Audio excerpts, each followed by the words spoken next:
Kenna tajaajila iddoo tokko si'ataa ta'e argachaa jiraachuu keenyan rakkooleen hedduun nuuf furamaa jira jedhan magaalaa Adaamaatti jiraattonni kutaa magaalaa Dambalaa komii hawaasaa caalatti furuuf kutaa magaalichaatti kenna tajaajilaa yeroodhaa yerootti fooyyessuun hojjetamaatii jira. Hawaasni tajaajila si'ataa fi ariitii qabu akka argatuuf mootummaan guyyoota kenna tajaajilaa labsuun isaa ni beekama. Komii hawaasaa bu'uurarraa furuun kenna tajaajilaa caalatti si'ataa gochuuf kutaa magaalichaa yeroo yeroon tajaajila fooyya'aa kennuu itti fufeetii jira. Jiraattonni kutaa magaalichaa ABS dubbise kana dura abbaa dhimmaa deddeebisuun kan ture ta'uu himuun amma garuu kenna tajaajilaa argachaa jiranitti gammachuu qabaachuu himaniitii jiru. Maqaan kiyya Araarsaa Beekiraan jedhama. Kutaa magaalaa Dambalaa aanaa Irreechaa keessadha.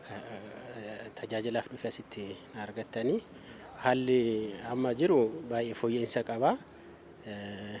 Ogeessi hooggantootas ta'ee hojjettoonni jiran haalaan nama simatu. Magaalaa Dambalaa hin jiraadha. Simannaa isaaniillee haala gaariidhaani. Akka carraa ta'e ani aanarraa hin tureyyuu dursa aanarraan akkasumeessanii dabaree immoo garnatti tiraasfariifanii tanaas taasisanis itti dhufe hoggaan dhufu garuu isaan galanii jiru. Akka carraa ta'e dabareetu tureyyuu dabaree hedduu turaayyuu dabareedhaan hojjetaa jiru waan ta'eef dabareen qabsiifadhee bahaa jira. Saaboodatti naaf beellamanii saaboodatti nutti murada jedhanii yaada. Maamiltoota afaan walitti dhiyeenya baay'ee qabu. Yeroo namni dhufu dhimma isaa sana dafanii gaafatu. Dhimma isaa sana immoo kallattiin abbaa isa ilaallatu sanaan hooggantoonni wal qunnamsiisanii dafaa dhimma kanarraa xumuraa fi maaliif dhufte maal feeta akka jedhullee hooggantoonni irra deemanii ni gaafatu. Ijoolleen immoo warrumti hojjettoonni immoo isaanis dhimmi kee yoo hamma si xumurama ta'e si xumuru hoodammoo xiqqoo si tursiisa ta'ellee turii xiqqoo daqiiqaa 30 daqiiqaa 20 akkas nu obsisiin jedhu sanaan booda si xumuranii si gaggeessu. Baay'ee gaarii. Baay'ee mul'atu. Baay'ee dhugaa dubbachuuf baay'ee fooyya'insa qaba.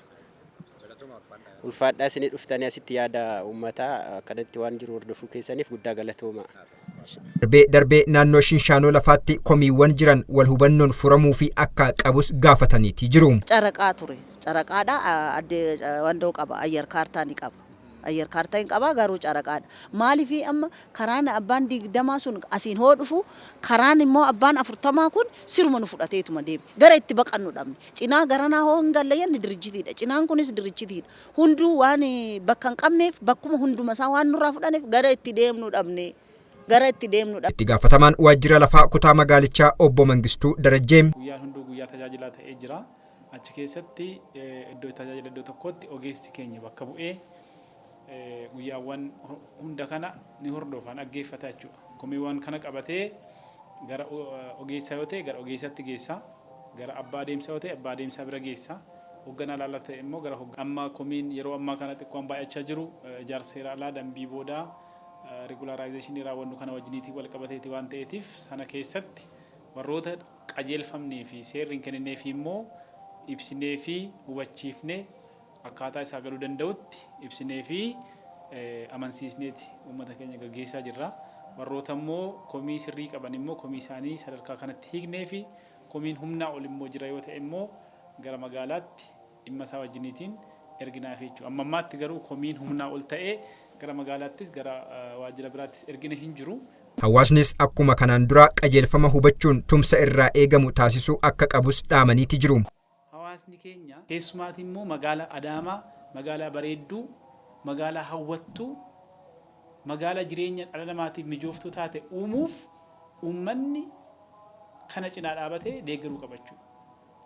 Qulqullina ganda isaa eeguu, qulqullina aanaa isaa eeguu, qulqullina zoonii isaa, qulqullina magaalaa Adaamaa eegee akkaataa pilaaniin magaalli buluu akka qabdu, pilaaniin ishee akka kabajamtu, daandiin isaa akka qulqullaa'u. Hojii raawwachiisaa olaanaan kutaa magaalichaa obbo Lammaa Baqqalaa hawaasni kenna tajaajilaa si'ataa ta'e akka argatuuf aanaalee kutaa magaalichaa hundarratti deeggarsaaf hordoffii cimaa taasisaa jiraachuu himaniiti jiru. Tokko akkuma beekamu mootummaan tanaan dura guyyaa tajaajila guyyaa 3 gadi buusuu isaa hin beekamaa jechaadha.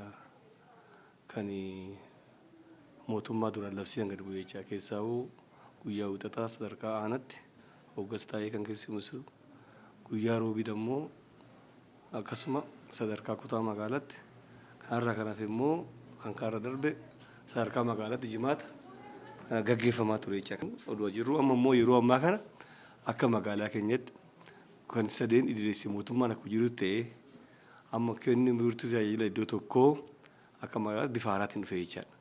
Kana keessaa'uu kan dur keessatti manni baay'ee itti fufaa kaayisoo hoggessaa garaagarummaan ni jira. Wanti jiru garuu fooyyeedha. Fooyyee fixa taanaan hin qabnu jechaadha. Kanaaf bara kana immoo bifa addaatiin wiirtuun kenna tajaajila iddoo tokkoo magaalarraa dura muuxannoon ilaalame achi kutaa magaalaatti gad bu'ee aduu kutaa magaalaatti bu'ee amma immoo torbee darbe aanatti gad bu'ee jechaadha.